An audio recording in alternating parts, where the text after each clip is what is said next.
তাহলে শুরু করা যায় এখন? সবাই জয়েন করছো? ৩ জন, আরো ২ জন বাকি আছে।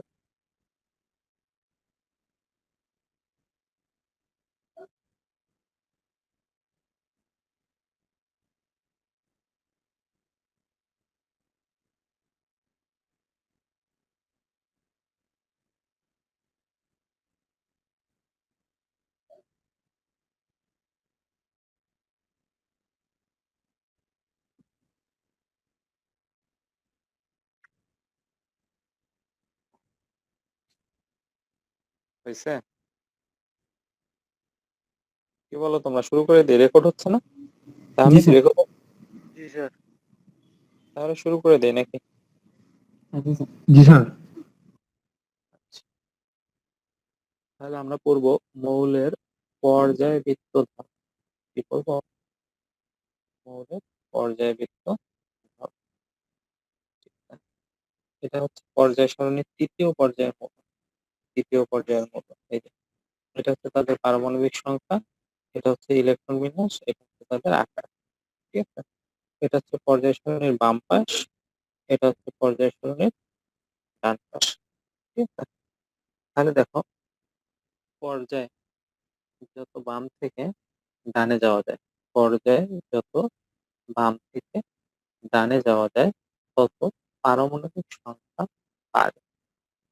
ঠিক আছে? তাহলে পর্যায়ে যত বাম থেকে ডানে যায় তত কি হয়? পারমাণবিক সংখ্যা বাড়ে। অর্থাৎ পারমাণবিক সংখ্যা বাড়া মানে কি? পারমাণবিক সংখ্যা বাড়ার মানে হচ্ছে কেন্দ্রে প্রোটন সংখ্যা বা ধনাত্মক চার্জ বাড়া। পারমাণবিক সংখ্যা বৃদ্ধি পাওয়ার মানে কি? কেন্দ্রে প্রোটন সংখ্যা বা ধনাত্মক চার্জ বৃদ্ধি পাওয়া। আর কেন্দ্রে প্রোটন সংখ্যা বা ধনাত্মক চার্জ বৃদ্ধি পাইলে আর কি হয়? কেন্দ্রর বাহিরে, তার মানে নিউক্লিয়াসের বাহিরে সর্বশেষ শক্তি স্তরে ইলেকট্রন সংখ্যা বাড়ে। এই যে দেখো, সর্বশেষে একটা, সর্বশেষে দুইটা, তিনটা, চারটা, পাঁচটা, ছয়টা, সাতটা, আটটা। তার মানে পর্যায়ে যত আমরা বাম থেকে ডানে যাই তত পারমাণবিক সংখ্যা বাড়ে। আর পারমাণবিক সংখ্যা বাড়ার মানে হচ্ছে কেন্দ্রে প্রোটন সংখ্যা বা ধনাত্মক চার্জ বাড়ে। আর কেন্দ্রের বাহিরে সর্বশেষ শক্তি স্তরে ইলেকট্রন সংখ্যা বা ঋণাত্মক চার্জ বাড়ে। ক্লিয়ার? তাহলে আমরা জানি বিপরীতধর্মী চার্জ পরস্পর কি করে? আকর্ষণ করে। এই আকর্ষণের কারণে পরমাণুর আকার কি হয়? হ্রাস পায়। এই আকর্ষণের কারণে পরমাণুর আকার কি হয়? পর্যায়ে যত বাম থেকে ডান দিকে যায় তত হ্রাস পায়। কেন? সোডিয়ামের সর্বশেষ শক্তি স্তরে একটা ইলেকট্রন নিউক্লিয়াসকে আকর্ষণ করে। ম্যাগনেসিয়ামের ২ টা ইলেকট্রন যখন নিউক্লিয়াসকে আকর্ষণ করবে, আগের তুলনায় আকর্ষণ বেশি, তাহলে একটু হলেও ছোট হবে। অ্যালুমিনিয়ামের ৩ টে ইলেকট্রন কি করে? নিউক্লিয়াসকে আকর্ষণ করে, আর ছোট। তাহলে এখানে ৪ জন আকর্ষণ করে, আরো ছোট। এখানে সর্বশেষে ৫ টা ইলেকট্রন আকর্ষণ করে, আরো ছোট। এটা সর্বশেষে ৬ টা ইলেকট্রন আকর্ষণ করে, আরো ছোট। এখানে ৭ টা ইলেকট্রন আকর্ষণ করে, তারপর আরো ছোট। এখানে ৮ টা ইলেকট্রন আকর্ষণ করে, পরমাণুর আকার আরো ছোট। ক্লিয়ার? জি স্যার। তাহলে আবার শুরু থেকে বলি, খেয়াল করো, অনেকবারই রিপিট বলা লাগবে। এই টপিক পড়াইতে গেলে এইটাই হচ্ছে প্রবলেম, বা যাই বলো আর কি। এটা করতে গেলে আমাদের এই পড়াটাই কিন্তু বারবার আসবে। এই জিনিসটাই মেন।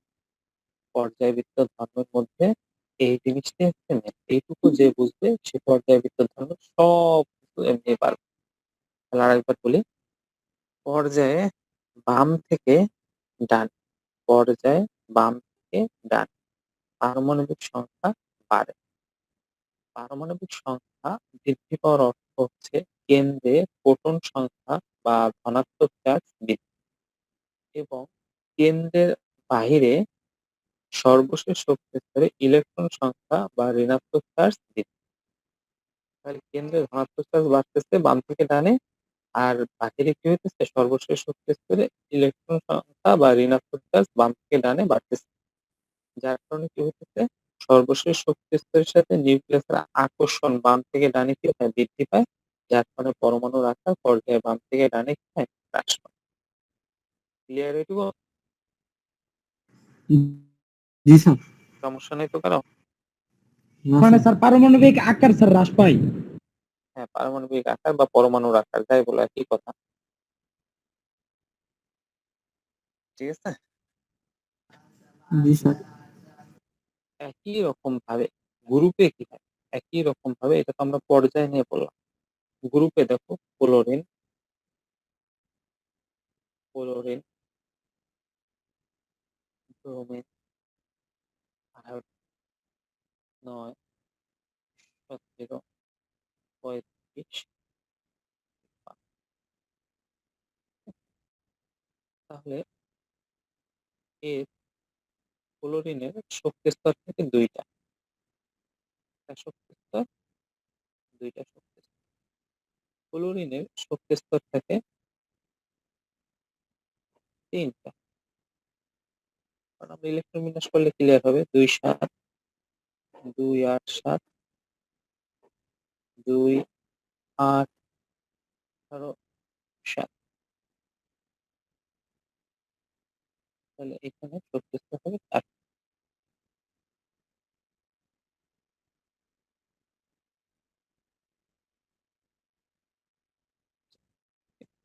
ঠিক একই রকম ভাবে এইখানে শক্তি স্তর হবে কয়টা? ৫ টা।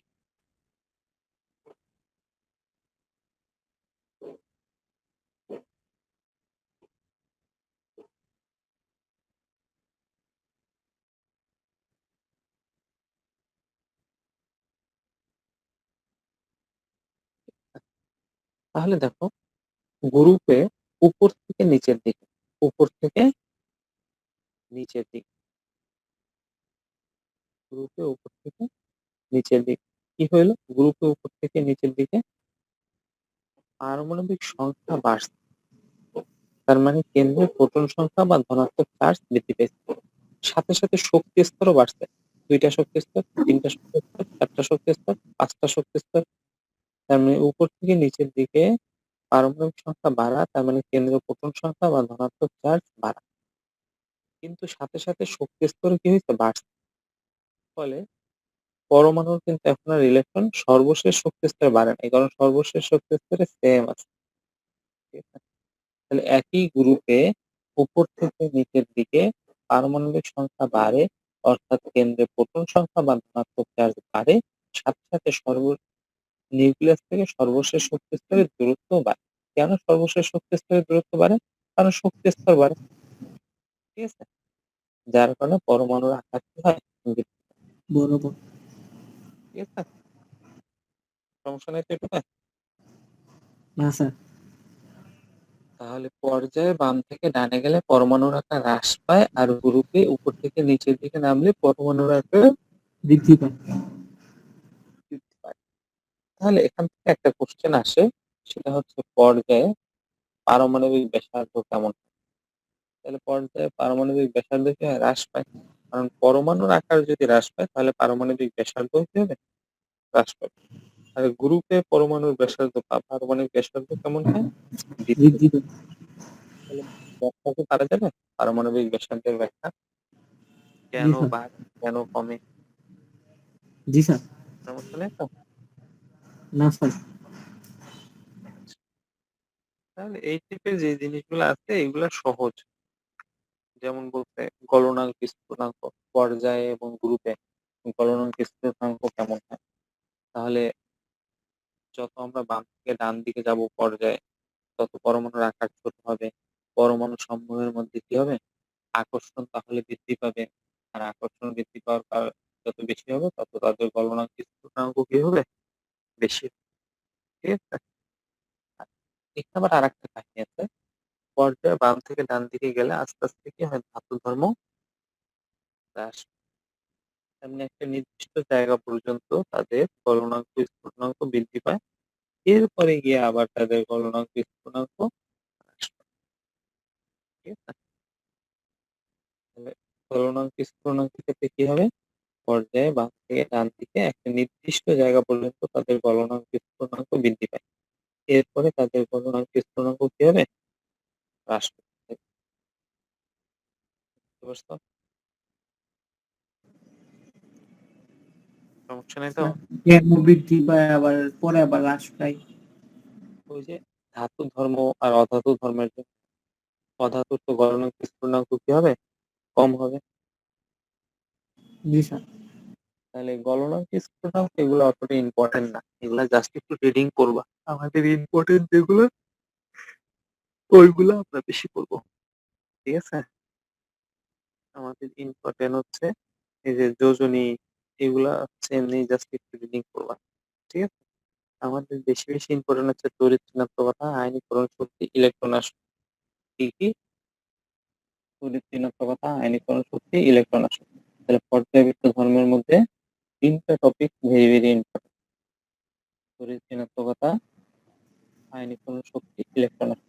তাহলে আমরা ফার্স্টে পড়বো আয়নীকরণ শক্তি। আমরা কি করবো?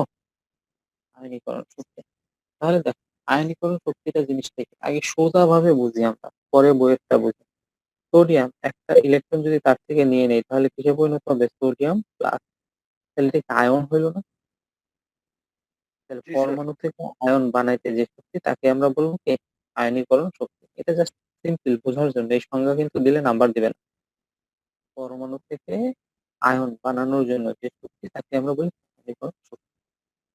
তার মানে পরমাণুগুলো থাকবে গ্যাসীয় অবস্থায়। পরমাণুগুলো থাকবে কোন অবস্থায়? গ্যাসীয় অবস্থায়। গ্যাসীয় অবস্থায় থাকলে কি সুবিধা? একটা পরমাণু আরেকটা পরমাণু থেকে বিচ্ছিন্ন অবস্থায় থাকে, আলাদা অবস্থায় থাকে। তাহলে গ্যাসীয় অবস্থায় কতগুলো পরমাণু থাকবে? ১ মোল। ১ মোল বিচ্ছিন্ন পরমাণু। গ্যাসীয় অবস্থায় ১ মোল বিচ্ছিন্ন পরমাণু। আচ্ছা, ১ মোল পরমাণু যখন একটা করে ইলেকট্রন দান করবে বা ত্যাগ করবে, তখন কতগুলো ইলেকট্রন ত্যাগ করবে? ১ মোল এক- ইলেকট্রন ত্যাগ করবে। ১ মোল ইলেকট্রন ত্যাগ করবে। তাহলে ইলেকট্রন ত্যাগ করলে মৌল কিসে পরিণত হয়? ধনাত্মক চার্জে পরিণত হয়। কিসে পরিণত হয়? ধনাত্মক চার্জে। তাহলে ১ মোল পরমাণু একটি করে ইলেকট্রন ত্যাগ করলে ১ মোল ইলেকট্রন ত্যাগ করবে। তাহলে ধনাত্মক চার্জ হবে কতগুলা? ধনাত্মক চার্জ হবে ১ মোল। ঠিক আছে? তাহলে গ্যাসীয় অবস্থায় ১ মোল বিচ্ছিন্ন পরমাণু একটি করে ইলেকট্রন ত্যাগ করে ১ মোল ধনাত্মক চার্জে পরিণত করতে যেই শক্তির প্রয়োজন হয়, যেই শক্তির প্রয়োজন হয় তাকে আমরা বলি কি? আয়নীকরণ শক্তি। কারণ ইলেকট্রন তো এমনি এমনি অপসারণ হবে না। এমনি এমনি অপসারণ হবে? অপসারণ না করার স্যার। জন্য কি লাগবে? শক্তি লাগবে। তাহলে আয়নীকরণ বিভবে কি লাগে? শক্তির প্রয়োজন। তাহলে আয়নীকরণ শক্তি মানে কি? গ্যাসীয় অবস্থায় ১ মোল বিচ্ছিন্ন পরমাণু হতে একটি করে ইলেকট্রন অপসারণ করে ১ মোল ধনাত্মক আয়নে পরিণত করতে যে শক্তির ১ মোল ধনাত্মক আয়নে পরিণত করতে যে শক্তির প্রয়োজন হয় তাকে আয়নীকরণ বিভব বলে। ক্লিয়ার? জি স্যার। সমস্যা হচ্ছে আর কোনো? না স্যার। লিখে লিখে নিবা শুনলা? সংখ্যা তো মনে হয় স্যার বইয়ে আছে, পরে দেখে নেবেন। আচ্ছা, ঠিক আছে। তাহলে এটাই হলো আমাদের আয়নীকরণ শক্তি বা আয়নীকরণ বিভব। তাহলে পর্যায়ে আয়নীকরণ বিভবের মান কেমন হয় আর গ্রুপে আয়নীকরণ বিভবের মান কেমন হয়? ঠিক আছে? পর্যায়ে আয়নীকরণ বিভবের মান কেমন হবে এবং গ্রুপে আয়নীকরণ বিভবের মান কেমন হবে? একটু একটু খেয়াল করো। পর্যায়ে আমাদের প্রথমে আমরা দেখি আয়নীকরণ বিভবের মান কেমন হবে। পর্যায়ে আমরা যত বাম থেকে ডান দিকে যাই, তত পারমাণবিক সংখ্যা বাড়ে, অর্থাৎ কেন্দ্রে প্রোটন সংখ্যা বা ধনাত্মক চার্জ বাড়ে এবং সর্বশেষ শক্তি স্তরে ইলেকট্রন সংখ্যা বা ঋণাত্মক চার্জ বাড়ে। ক্লিয়ার?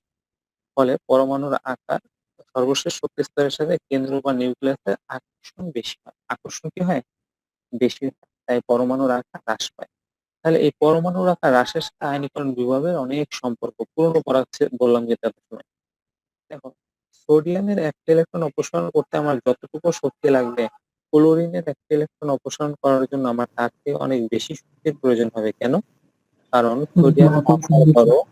সোডিয়ামের আকার বড়, সোডিয়ামের সর্বশেষ ইলেকট্রনের সাথে নিউক্লিয়াসের যে আকর্ষণ, ক্লোরিনের আকার ছোট, ক্লোরিনের সর্বশেষ শক্তি স্তরের ইলেকট্রনের সাথে নিউক্লিয়াসের আকর্ষণটি অনেক বেশি। তাহলে পর্যায়ে বাম থেকে ডান দিকে গেলে সর্বশেষ শক্তি স্তরের ইলেকট্রনের সাথে নিউক্লিয়াসের আকর্ষণ বৃদ্ধি পায়, যার কারণে ইলেকট্রন অপসারণের জন্য বেশি শক্তির প্রয়োজন। তাহলে পর্যায়ে বাম থেকে ডান দিকে ইলেকট্রন অপসারণের জন্য কিসের প্রয়োজন হয়? বেশি শক্তির প্রয়োজন হয়। এই কারণে আয়নীকরণ বিভবের মান কি বেশি। কথা বোঝা গেছে? স্যার এই আকর্ষণের কারণে কি স্যার ইলেকট্রন কোন সময় নিউক্লিয়াসের কেন্দ্রে যেতে পারে? না, তারপরে তাহলে তাহলে তো যে স্যার এই যে আমরা রাদারফোর্ডের যে পরমাণু মডেল পড়েছিলাম তার মধ্যে একটা ত্রুটি বা সীমাবদ্ধতা ছিল। ম্যাক্সওয়েলের তত্ত্ব অনুসারে কোনো চার্জ বৃত্তাকার পথে ঘুরতে ঘুরতে সর্পিল আকারে কি হয় হ্রাস পায়। ফলে ইলেকট্রন একসময় কোথায় পতিত হবে? কেন্দ্রে পতিত হবে। আর ইলেকট্রন যদি কেন্দ্রে পতিত হয়, নিউক্লিয়াস থেকে ইলেকট্রনকে আলাদা করে রাখার যে মডেল আবিষ্কার হয়েছে এই মডেলের আর কোনো অস্তিত্ব থাকে না। তারপরে বলেছিলাম যে না? স্যার ওই যে স্যার হিলিয়াম কণা যে স্যার ওই যে এই ইউরেনিয়ামের সাথে যে নিউক্লিয়ার ফিশন বিক্রিয়াগুলো যে ঘটায়, তাহলে যে শোনো, ওইগুলা স্যার কেমনে? নিউক্লিয়ার নিউক্লিয়ার বিক্রিয়া আর রাসায়নিক বিক্রিয়া দুইটা সম্পূর্ণ আলাদা। রাসায়নিক বিক্রিয়াতে কোনো পরমাণুর সৃষ্টি বা ধ্বংস হয় না। আর নিউক্লিয়ার বিক্রিয়াতে অবশ্যই কোনো পরমাণুর ধ্বংস বা সৃষ্টি হবে এবং নতুন কোনো পরমাণুর সৃষ্টি হবে।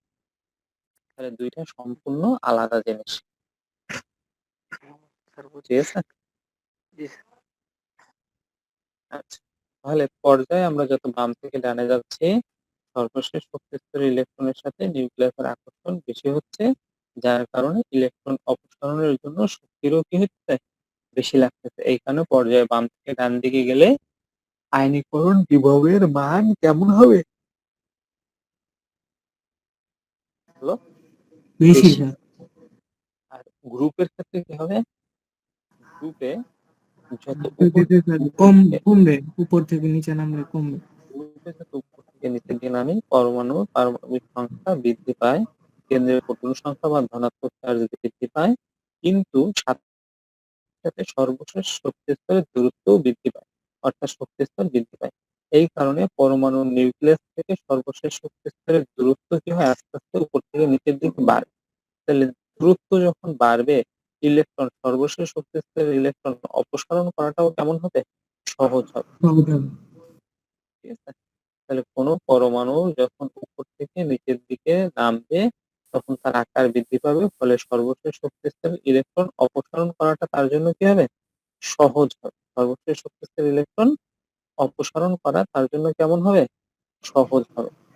এই কারণে এই কারণে কি হবে? আয়নীকরণ বিভবের মান হ্রাস পাবে। উপর থেকে নিচের দিকে ইলেকট্রন অপসারণ করা যেহেতু সহজ, তার মানে অল্প শক্তি দিলেই ইলেকট্রন অপসারিত হচ্ছে। এই কারণে আয়নীকরণ বিভবের মানও কেমন হবে? কম হবে। কথা বোঝা গেছে? জি স্যার। তাহলে গ্রুপে উপর থেকে নিচের দিকে পরমাণুর আকার বৃদ্ধি পায়, অর্থাৎ নিউক্লিয়াসের সাথে সর্বশেষ শক্তি স্তরের দূরত্ব বৃদ্ধি পায়, যার কারণে সর্বশেষ শক্তি স্তর থেকে ইলেকট্রন অপসারণ করা সহজ, যার কারণে আয়নীকরণ বিভবের মান কেমন? কম। পারবা?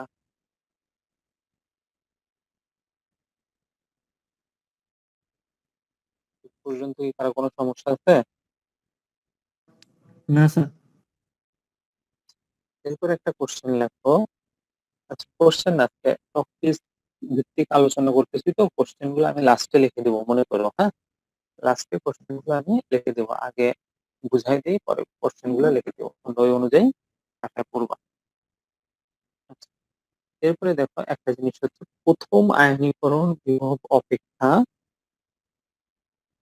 দ্বিতীয় আয়নীকরণ বিভব বেশি, বা প্রথম আয়নীকরণ বিভবের থেকে দ্বিতীয় আয়নীকরণ বিভবের মান বেশি।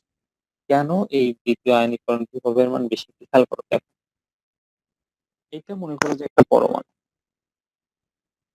তার এই যে শক্তি স্তর, এইখানে সাপোজ বোঝানোর জন্য বলছি সর্বশেষ শক্তি স্তরে 11টা ইলেকট্রন আছে, এইখানে কেন্দ্রে 11টা প্রোটন আছে। তাহলে 11টা ইলেকট্রন 11টা প্রোটনকে কি করবে? আকর্ষণ করবে। ঠিক আছে? 11টা প্রোটন 11টা ইলেকট্রনকে কি করবে? আকর্ষণ করবে। এখন তুমি কোনো কারণে সর্বশেষ শক্তি স্তর থেকে একটা ইলেকট্রনকে অপসারণ করছো, তাহলে এই অপসারণ করার জন্য যে শক্তি লাগছে তাকে বলতেছে যে প্রথম আয়নীকরণ বিভব।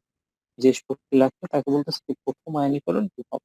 এখন কি হলো, 10টা ইলেকট্রন আছে, প্রোটন কিন্তু কমে নাই। প্রোটন কয়টা আছে? 11টাই আছে। ঠিক আছে? তাহলে বলো তো আগের থেকে এখন কি আকর্ষণ বাড়বে না কমবে? আকর্ষণ বেশি। কেন বেশি? আগের বার ১১টা প্রোটন ১১টা ইলেকট্রনকে আকর্ষণ করছে। এখন ১১টা প্রোটন ১০ জনকে আকর্ষণ করতেছে। তাহলে কি আগের থেকে একটু বেশি আকর্ষণ করবে না? জি বেশি স্যার। ঠিক আছে? তাহলে এই অবস্থায় দ্বিতীয় ইলেকট্রন অপসারণের জন্য আগের মতো শক্তি দিলেই কি হবে? না আগের থেকে জি বেশি স্যার। শক্তি দিতে হবে? আগের থেকে বেশি শক্তি দিতে হবে। আগের মতো শক্তি দিলে দ্বিতীয় ইলেকট্রনকে অপসারণ করা যাবে না। তাহলে আগের থেকে যখন বেশি শক্তি দিব তখন দ্বিতীয় ইলেকট্রন অপসারণ হবে। এই কারণে আমরা বলি প্রথম আয়নীকরণ বিভব অপেক্ষা দ্বিতীয় আয়নীকরণ বিভবের মান বেশি। যদি কোনো মৌলের প্রথম আয়নীকরণ বিভব ফার্স্ট আয়নীকরণ বিভব যদি 418 তার মানে প্রথম ইলেকট্রন অপসারণের জন্য যদি 418 কিলো জুল পার মোল শক্তি প্রয়োজন হয় তাহলে ওই মৌলের দ্বিতীয় ইলেকট্রন অপসারণের জন্য 3070 কিলো জুল পার মোল শক্তির প্রয়োজন। তাহলে প্রথম আয়নীকরণ বিভবের জন্য যে শক্তি লাগতেছে দ্বিতীয় আয়নীকরণ বিভবের জন্য তার প্রায় 7 গুণ বেশি শক্তির প্রয়োজন। ঠিক আছে? তাহলে প্রথম আয়নীকরণ বিভব অপেক্ষা দ্বিতীয় আয়নীকরণ বিভব বেশি। কেন বেশি ব্যাখ্যা করতে পারবা? জি স্যার পারব। আরেকবার বলি একটু খেয়াল করো। সমসংখ্যক প্রোটন সমসংখ্যক ইলেকট্রনকে আকর্ষণ করে। একটি ইলেকট্রন অপসারণ করার জন্য যে শক্তির প্রয়োজন প্রথম ইলেকট্রনকে অপসারণ করার জন্য যে শক্তির প্রয়োজন তাকে বলবো প্রথম আয়নীকরণ বিভব। আর প্রথম আয়নীকরণ বিভব হওয়ার পরে কেন্দ্রে প্রোটন সংখ্যা বৃদ্ধি পায়, বাইরে ইলেকট্রন সংখ্যা হ্রাস পায়। ফলে বেশি সংখ্যক প্রোটন কম সংখ্যক ইলেকট্রনকে আগের তুলনায় বেশি আকর্ষণে নিজের দিকে আকৃষ্ট করে রাখে। এই কারণে দ্বিতীয় ইলেকট্রন অপসারণের জন্য আগের আয়নীকরণ শক্তি থেকে দ্বিতীয় আয়নীকরণ শক্তির মান কিন্তু হয় বেশি দিতে হয়। তাই আমরা বলতে পারি প্রথম আয়নীকরণ বিভব অপেক্ষা দ্বিতীয় আয়নীকরণ বিভবের মান বেশি। ক্লিয়ার? জি স্যার। সমস্যা নেই তো পারবা? জি স্যার পারবো। আচ্ছা। আজকে একটা আছে নুরু স্যার ইয়া একটা ইলেকট্রন অপসারণের পর তো এটা স্যার 2 8 হয়ে যায়। 8 তো এমনিতেই স্টেবল। ওইটাই তো সেটা তো আছেই। আমি তো আর নির্দিষ্ট কোনো পরমাণু দিয়ে তোমাকে বলি নাই। বলছি? হ্যাঁ স্যার। আমি তো তোমাকে জাস্ট বোঝানোর জন্য বলছি। এখন সোডিয়াম হইলে তো তখন 2 8 নিকটস্থ নিষ্ক্রিয় গ্যাসের গঠন কাঠামো লাভ করবে। এই কারণে তার কাছ থেকে দ্বিতীয় ইলেকট্রন অপসারণের জন্য কি হবে? আরো বেশি শক্তির প্রয়োজন হবে। ঠিক আছে? এটা তো আছেই। পারবা? এখন তোমাকে যে কোনো জি স্যার। মৌলকে যদি বলে এই মৌলের প্রথম আয়নীকরণ বিভব অপেক্ষা দ্বিতীয় আয়নীকরণ বিভব বেশি কেন? অজানা মৌল। তুমি নামও কোনোদিন জানো না, শোনো না। বললো ওয়াই একটি মৌল যার প্রথম আয়নীকরণ বিভব অপেক্ষা দ্বিতীয় আয়নীকরণ বিভব বেশি কেন? ব্যাখ্যা করো। আর তুমি এর ইলেকট্রন প্রোটন কয়টা কি জানো? কিচ্ছু জানো না। তাহলে এবার তুমি কিভাবে ব্যাখ্যা লিখবা? অর্পণ বোঝা যাইতেছে? জি স্যার। তাহলে এটার ক্ষেত্রে কিভাবে ব্যাখ্যা লিখবা? ওয়াই এর কেন্দ্রে যতগুলা প্রোটন আছে বাহিরে ঠিক ততগুলো ইলেকট্রন আছে। তাহলে সমসংখ্যক প্রোটন সমসংখ্যক ইলেকট্রনকে নির্দিষ্ট একটা আকর্ষণ যুক্ত রাখে। এক্ষেত্রে প্রথম ইলেকট্রন অপসারণের ফলে ইলেকট্রন সংখ্যা হ্রাস পায় কিন্তু প্রোটন সংখ্যা সেম থাকে। যার ফলে বেশি সংখ্যক প্রোটন কম সংখ্যক ইলেকট্রনকে কি করে? নিজের দিকে আকর্ষণ করে। এই আকর্ষণের ফলে তাদের মধ্যে আকর্ষণ বল বৃদ্ধি পায়, যার ফলে দ্বিতীয় ইলেকট্রন অপসারণের জন্য বেশি শক্তির প্রয়োজন। ঠিক আছে? জি স্যার। তাহলে আমরা আয়নীকরণ শক্তির মধ্যে এবার ব্যতিক্রমধর্মী কিছু জিনিস পড়বো। ব্যতিক্রমধর্মী জিনিস। আয়নীকরণ শক্তির মধ্যে ব্যতিক্রমধর্মী কিছু জিনিস পড়বো। ঠিক আছে? দেখো একটু খেয়াল করো। আমি একটু বইয়ে দেখাই তোমাদেরকে আগে, পরে আমি বুঝাই দিচ্ছি। দেখো এইখানে দ্বিতীয় পর্যায়ের মৌলগুলো দেওয়া আছে। পাইছো? এখানে দ্বিতীয় পর্যায়ের মৌলগুলাকে দেওয়া আছে। Lithium, beryllium, boron, carbon, nitrogen, oxygen, fluorine, neon. তাহলে এখানে আয়নীকরণ বিভবের মান দেওয়া আছে। তাহলে যত আমরা পর্যায়ে বাম থেকে ডান দিকে যাব, আয়নীকরণ বিভবের মান কি হওয়ার কথা ছিল? বেশি হওয়ার কথা ছিল। যখন দেখো এটার থেকে এইটার বেশি, এটার আরো বেশি হওয়ার কথা ছিল, কিন্তু এটা কমে যায়। কেন এটা কমে যায়? পরে আবার বাড়ছে, আবার বাড়ছে, আবার কমে গেছে। তাহলে এইখানে এসে কেন কমে গেছে? আবার বাড়ছে, আবার বাড়ছে। তাহলে আমরা দেখলাম এই বোরনের ক্ষেত্রে কমে যায় আর এখানে অক্সিজেনের ক্ষেত্রে কমে যায়। এই দুইটা জায়গায় আসলে কেন কমে যায়, এই কেন উত্তরটা আমাদের লাগবে। ঠিক আছে, তাহলে ব্যতিক্রম ধর্মী কোশ্চেনটা কি বুঝতে পারছো? জি স্যার। কোশ্চেনটা হচ্ছে নাইট্রোজেন অপেক্ষা অক্সিজেনের আয়নীকরণ বিভব বেশি হওয়ার কথা ছিল কিন্তু কম হয় কেন? বেরিলিয়াম অপেক্ষা বোরনের আয়নীকরণ বিভব বেশি হওয়ার কথা ছিল কিন্তু কম হয় কেন? ঠিক আছে, তাহলে বেরিলিয়াম, বোরন, নাইট্রোজেন, অক্সিজেন এরকম হওয়ার কথা ছিল, নিয়ম অনুসারে এরকম হওয়ার কথা ছিল, তাই না? কিন্তু বাস্তবে হওয়ার কথা, স্যার দেখা যাচ্ছে না। এমন হওয়ার কথা ছিল। ঠিক আছে, কিন্তু বাস্তবে এমন হয় না। বাস্তবে কেমন হয়? বেরিলিয়ামের বেশি হয়, বোরনের কম হয়, নাইট্রোজেনের বেশি হয়, অক্সিজেনের কম হয়। এটা হচ্ছে বাস্তব। ঠিক আছে, এমনটা হওয়ার কথা ছিল কিন্তু এমনটা না হয় এমন হয়। কেন এমন হয়? এই কেন উত্তর আমাদের দিতে হবে। তাহলে আমরা বেরিলিয়ামের ইলেকট্রন বিন্যাস করি 1s2, 2s, hydrogen, helium, lithium, beryllium, 2s2, বোরনের ইলেকট্রন বিন্যাস করি 1s2, 2s2, 2p1। তাহলে দেখো এইখানে বেরিলিয়ামের সর্বশেষ শক্তি স্তর পূর্ণ অবস্থায় আছে। কি অবস্থায় আছে? সর্বশেষ শক্তি স্তর পূর্ণ অবস্থায় আছে। আমরা জানি অর্ধপূর্ণ এবং পরিপূর্ণ অরবিটাল সুস্থিতি লাভ করে।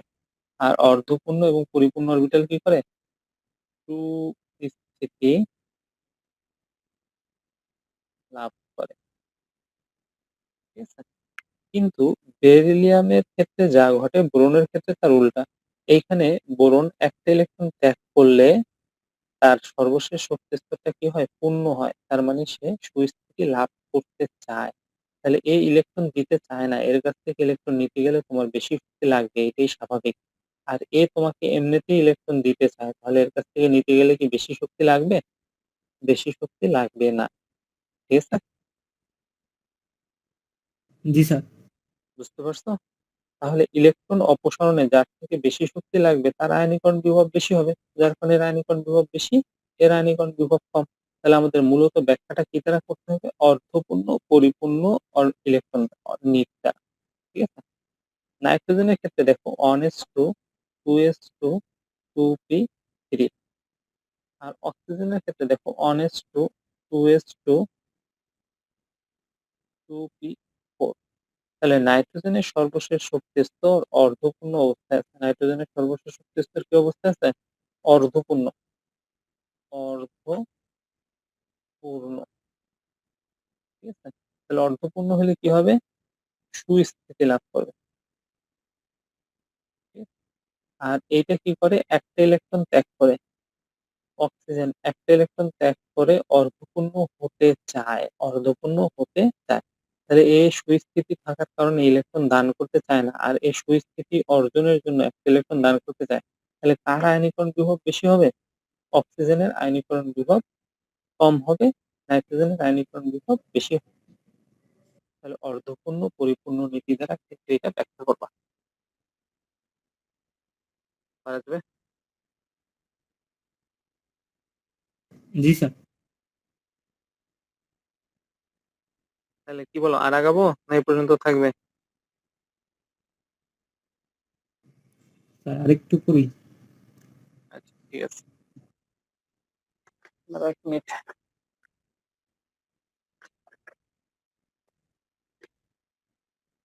এরপরে তাহলে হেডলাইন দাও, তড়িৎ ঋণাত্মকতা। এরপরে হেডলাইন দিবা তড়িৎ ঋণাত্মকতা। তড়িৎ ঋণাত্মকতা কি জিনিস আগে আমাদের সেটা বুঝতে হবে। ঠিক আছে? তড়িৎ ঋণাত্মকতা হচ্ছে বন্ধনজোড় ইলেকট্রন। কোন ইলেকট্রন? বন্ধনজোড় ইলেকট্রন। তার মানে একটা বন্ধনের মধ্যে যেই ইলেকট্রন জোড়টা আছে ওই ইলেকট্রন জোড়টাকে নিজের দিকে আকর্ষণ করার যে ক্ষমতা, ওই ইলেকট্রন জোড়টাকে নিজের দিকে আকর্ষণ করার যে ক্ষমতা তাকেই বলা হয় কি তড়িৎ ঋণাত্মক। যেমন দেখো চোখে করো তড়িৎ ঋণাত্মক হাইড্রোজেন আর একটা হাইড্রোজেনের সাথে বন্ধন গঠন করছে, তাহলে এখানে একজোড় ইলেকট্রন আছে। এই ইলেকট্রন জোড়কে আমরা বলবো কি বন্ধন জোড় ইলেকট্রন। ঠিক আছে? এইখানে বন্ধন জোড় ইলেকট্রন কেউই নিজের দিকে টানে না, কারণ দুইজনই সেম সেম, তাহলে টানটানি করে কোনো লাভ নাই। কিন্তু এইখানে দেখো এখানেও বন্ধন জোড় ইলেকট্রন আছে। এই বন্ধনের ইলেকট্রন জোড়টা কেমন বন্ধন জোড় ইলেকট্রন। তাহলে ক্লোরিনের শক্তি বেশি হওয়ার কারণে ক্লোরিন কি করে বন্ধন জোড় ইলেকট্রনকে নিজের দিকে টেনে। ঠিক আছে? তাহলে তড়িৎ ঋণাত্মকতা কি বন্ধন জোড় ইলেকট্রন নিজের দিকে আকর্ষণ করার যে ক্ষমতা তাকে বলা হয় কি তড়িৎ ঋণাত্মকতা। ঠিক আছে? এই তড়িৎ ঋণাত্মকতার কারণে তড়িৎ ঋণাত্মকতার পার্থক্যের কারণে হাইড্রোজেন এবং ক্লোরিনের মধ্যে তড়িৎ ঋণাত্মকতার পার্থক্যের কারণে যৌগসমূহ পোলার হয় বা ডাইপোলের সৃষ্টি করে। পোলার হয় অথবা ডাইপোল সৃষ্টি করে। ঠিক আছে? তাহলে পোলার হয় বা ডাইপোল সৃষ্টি করে মানে কি ক্লোরিন যখন বন্ধনজোড় ইলেকট্রন নিজের দিকে টেনে নেবে তখন ক্লোরিন হবে ডেল মাইনাস, ক্লোরিন হবে কি ডেল মাইনাস। আর হাইড্রোজেন থেকে যেহেতু ক্লোরিন নিজের দিকে টেনে নিয়েছে তখন হাইড্রোজেন হবে কি ডেল প্লাস। তাহলে বন্ধনজোড় ইলেকট্রন নিজের দিকে টেনে নিলে সে হয় ডেল মাইনাস, যার কাছ থেকে টেনে নেয় সে হয় কি ডেল প্লাস। আমি একই যৌগের মধ্যে কি বললাম কথাটা, একই যৌগের মধ্যে যখন কোনো ধনাত্মক প্রান্ত এবং যখন কোনো ঋণাত্মক প্রান্ত সৃষ্টি হয় তাকে আমরা বলি পোলার যৌগ অথবা ডাইপোল যৌগ। কথাটা কি বললাম, একই যৌগের মধ্যে যখন কোনো ধনাত্মক প্রান্ত এবং কোনো ঋণাত্মক প্রান্ত সৃষ্টি হয় তখন তাকে আমরা বলি কি পোলার যৌগ অথবা ডাইপোল যৌগ। এই পোলার যৌগ বা ডাইপোল যৌগ সৃষ্টি হয় কেন? তড়িৎ ঋণাত্মকতার পার্থক্যের কারণে। আর তড়িৎ ঋণাত্মকতা কি জিনিস? বন্ধনজোড় ইলেকট্রনকে নিজের দিকে আকর্ষণ করার যে ক্ষমতা তাকেই বলা হয় কি তড়িৎ ঋণাত্মকতা। এখন পর্যায়ের ক্ষেত্রে তড়িৎ ঋণাত্মকতার মান কেমন হবে, গ্রুপের ক্ষেত্রে তড়িৎ ঋণাত্মকতার মান কেমন হবে? এই যে পর্যায় সেই পুরনো কথা আবার, বাম থেকে ডান দিকে গেলে পারমাণবিক সংখ্যা বাড়ে, কেন্দ্রে প্রোটন সংখ্যা বা ধনাত্মক চার্জ বাড়ে এবং সর্বশেষ শক্তিস্তরে ইলেকট্রন সংখ্যা বা ঋণাত্মক চার্জ বাড়ে, ফলে পরমাণুর আকার কি হয় হ্রাস পায়। তাহলে তড়িৎ ঋণাত্মকতা মানে কি যত পরমাণুর আকার হ্রাস পাবে বন্ধনজোড় ইলেকট্রন তত পরমাণু কি করবে নিজের দিকে আকর্ষণ করতে পারবে। দেখো ক্লোরিনের আকার ছোট আর সোডিয়ামের আকার বড়, তাহলে ক্লোরিনের আকার ছোট হওয়ার কারণে সোডিয়াম ক্লোরাইডের মধ্যে যদি কোনো বন্ধন তৈরি হয় তাহলে ওই বন্ধনের ইলেকট্রন ক্লোরিন কি করতে পারে নিজের দিকে আকর্ষণ করতে পারে। আকর্ষণ কারণ আকার ছোট তার নিউক্লিয়াস সহজেই কি করতে পারবে বন্ধনের ইলেকট্রন আকর্ষণ করতে পারবে। আর এর আকার বড় বন্ধনের ইলেকট্রনকে এর নিউক্লিয়াস সহজে আকর্ষণ করতে পারে না। কথা বোঝা গেছে? জি স্যার। পর্যায়ে বাম থেকে ডান দিকে গেলে তড়িৎ ঋণাত্মকতার মান কি হয় বৃদ্ধি পায়। কেন বৃদ্ধি পায়? কারণ পরমাণুর আকার হ্রাস পায়, বন্ধনজোড় ইলেকট্রনকে সহজে নিজের দিকে আকর্ষণ করতে পারে। আর গ্রুপে উপর থেকে নিচের দিকে, গ্রুপে কোথায় উপর থেকে নিচের দিকে পরমাণুর পারমাণবিক সংখ্যা বৃদ্ধি পায়, কেন্দ্রে প্রোটন সংখ্যা বা ধনাত্মক চার্জ বৃদ্ধি পায়, সাথে সাথে শক্তি স্তর বৃদ্ধি পায়, ফলে পরমাণুর আকার বৃদ্ধি পায়। তাহলে পরমাণুর আকার বৃদ্ধি পাওয়ার কারণে নিউক্লিয়াস থেকে সর্বশেষ শক্তি স্তরের দূরত্ব বৃদ্ধি পাচ্ছে। তার মানে যত উপর থেকে নিচের দিকে নামবো তড়িৎ ঋণাত্মকতার মান কমবে। হ্রাস পাবে বা কমবে। কারণ কি নিউক্লিয়াস থেকে সর্বশেষ শক্তি স্তরের দূরত্ব বেশি বড়, যার ফলে বন্ধনজোড় ইলেকট্রনকে বেশি নিজের দিকে আকর্ষণ করতে পারবে না। তাহলে ছোট হইলে কি করে নিচের দিকে বেশি আকর্ষণ করতে পারে। তার মানে গ্রুপে উপর থেকে নিচের দিকে তড়িৎ ঋণাত্মকতার মান কেমন হয়? হ্রাস কমবে। পায়। ঠিক আছে? জি স্যার। তাহলে এখানে এই যে দেখো হ্যালোজেন গ্রুপ দিয়ে ব্যাখ্যা করে দিচ্ছে, এই যে হ্যালোজেন গ্রুপের তড়িৎ ঋণাত্মকতার মান উপর থেকে নিচের দিকে হ্রাস পাইছে। ব্যাখ্যা করতে হবে, পারা যাবে? আবার গ্রুপে জি স্যার। 3 নাম্বার গ্রুপে তড়িৎ ঋণাত্মকতার মান যত বাম থেকে ডান দিকে গেছে বৃদ্ধি পাইছে। ঠিক আছে? তাহলে আমাদের তড়িৎ ঋণাত্মকতাটাও হয়ে গেল। ঠিক আছে? তাহলে এই পর্যন্ত থাকবে। ভালো মতো পড়ে ফেলবা কিন্তু প্রত্যেকটা টপিক, আয়নীকরণ শক্তি এবং তড়িৎ ঋণাত্মকতা, এই দুইটা টপিকের ভিতরে থেকে কিন্তু অনেক কোশ্চেন আসে এবং বোর্ডে কিন্তু এখান থেকে প্রচুর কোশ্চেন আসে। পর্যায়বৃত্ত ধর্ম থেকে প্রত্যেক বছর একটা দুইটা কোশ্চেন থাকে সৃজনশীলে, হয় গতে আর তা নাহলে ঘতে। 3-4 মার্কের কোশ্চেন প্রত্যেক বছর পর্যায়বৃত্ত থেকে থাকেই। তাহলে পর্যায়বৃত্ত ধর্ম ভালো মতো পড়বা। আমাদের আরেকটা আছে, ওইটা আমরা সামনের দিন পড়বো, ইলেকট্রন আসক্তি। ঠিক আছে? জি স্যার। কোশ্চেন লিখে দিবেন, বুঝলেন না? স্যার আচ্ছা, তাহলে লেখো। এখানে প্রত্যেকটা টপিকই পড়তে হবে, তারপর আমি একটু কোশ্চেন সম্পর্কে একটু ধারণা দিয়ে দিই। হ্যাঁ, লেখো মৌলের পর্যায়বৃত্ত ধর্ম, তারপরে লেখো আয়নীকরণ শক্তি। আয়নীকরণ শক্তি, পর্যায়ে আয়নীকরণ শক্তির মান কেমন হয় ব্যাখ্যা করো। গ্রুপে আয়নীকরণ শক্তির মান কিভাবে পরিবর্তন হয় ব্যাখ্যা করো। পর্যায়ে আয়নীকরণ শক্তির মান কিভাবে পরিবর্তন হয় ব্যাখ্যা করো। গ্রুপে আয়নীকরণ শক্তির মান কিভাবে পরিবর্তন হয় ব্যাখ্যা করো। প্রথম আয়নীকরণ বিভব অপেক্ষা দ্বিতীয় আয়নীকরণ বিভব বেশি কেন?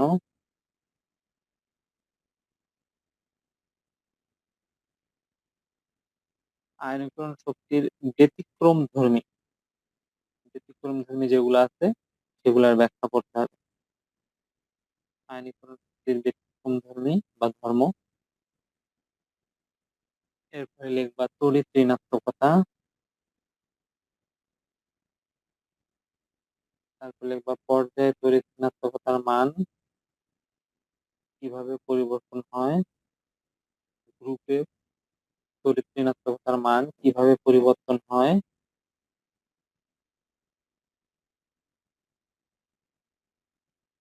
তারপরে লিখবা হচ্ছে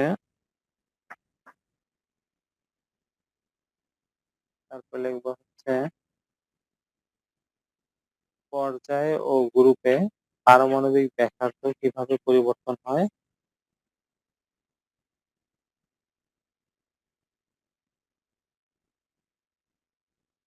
এই হলো মোটামুটি এখান থেকে পড়া। ঠিক আছে? জি স্যার। আচ্ছা, ঠিক আছে, তাহলে ভালো থাকবা। ঠিক আছে? জি স্যার, আপনি ভালো থাকবেন।